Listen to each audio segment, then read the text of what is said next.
Here, I'll give you that. Yeah. In case. Okay. Thank you. I think it's probably this little deck more than it is the headset itself. Yeah, it's a weird one. It's a weird pot too.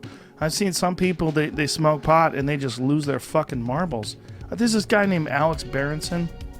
He wrote a book called Tell Your Children, and I had him on with this guy who's a cannabis doctor from Canada, Mike Hart, and they were debating whether or not cannabis is. And Tell Your Children is basically about some people when they smoke marijuana have psychotic breaks and schizophrenic episodes. And I've seen it. I know people that have lost their fucking marbles with weed.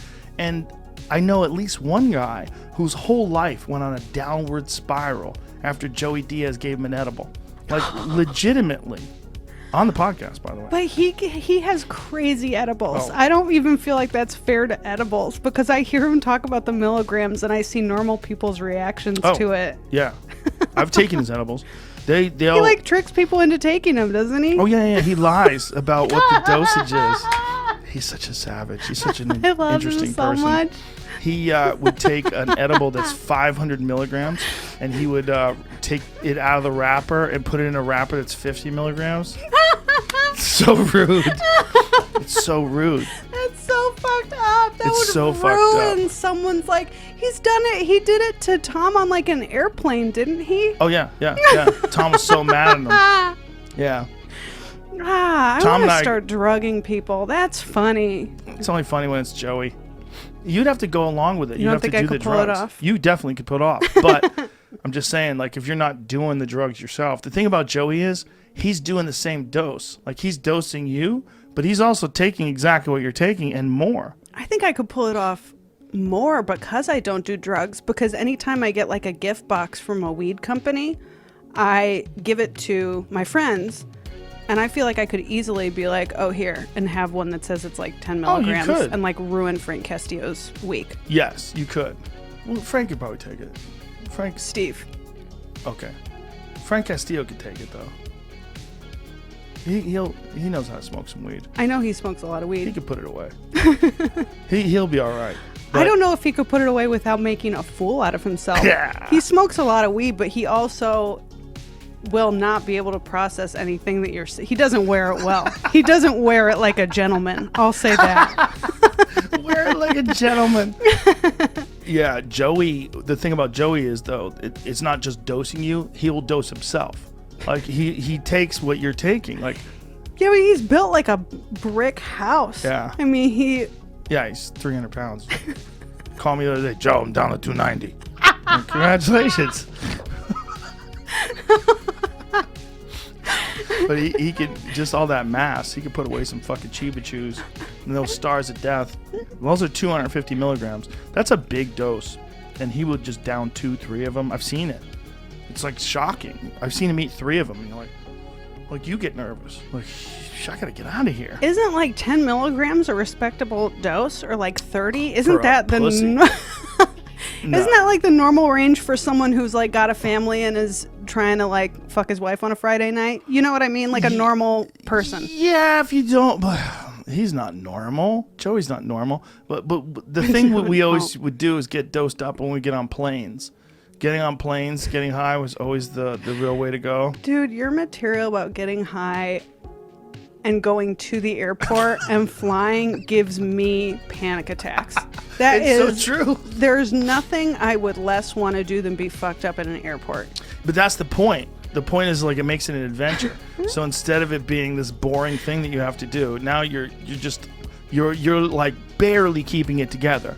You know, it's like trying to walk a tightrope while you're blindfolded, with like one eye's blindfolded and one arm's tied behind your back, and you got a fucking splinter in your foot. Like, I'm never bored at the airport. I'm always overstimulated at the airport. I'm always overwhelmed. There are so many people doing so many different things from so many walks of life. There's so much going on. You got to be alert.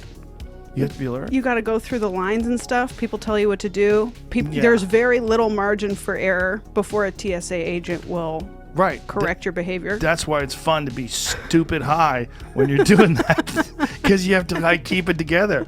But one time, me and Duncan, we were going to film a television show, and we got fucking obliterated. Same thing. Ate giant edibles. Went to the airport. Totally missed our flight. We were talking. Me and Duncan we could talk for hours. Me and Duncan were just sitting there in the airport, and then we realized, dude, when's our flight? And we looked up, and our flight had already left. No. Our flight was long gone. That's so stupid. It's such a classic stoner move. So we had to take another flight. We flew all night. And then we went to work in the morning with no sleep. We had to film the show with zero sleep. And the show that we were filming was about the Center for Disease Control in Galveston, Texas. So we're down in Galveston, like still high, right? Like no sleep at all, trying to stay awake, drinking coffee, talking to this guy who's telling us everyone's going to die. So this guy was talking to us about, we were talking about weaponized diseases. And essentially the guy at the Center for Disease Control is telling us it's not weaponized diseases I'm concerned with. It's it's just viruses mutating and jumping from livestock to people. And he's explaining that to us.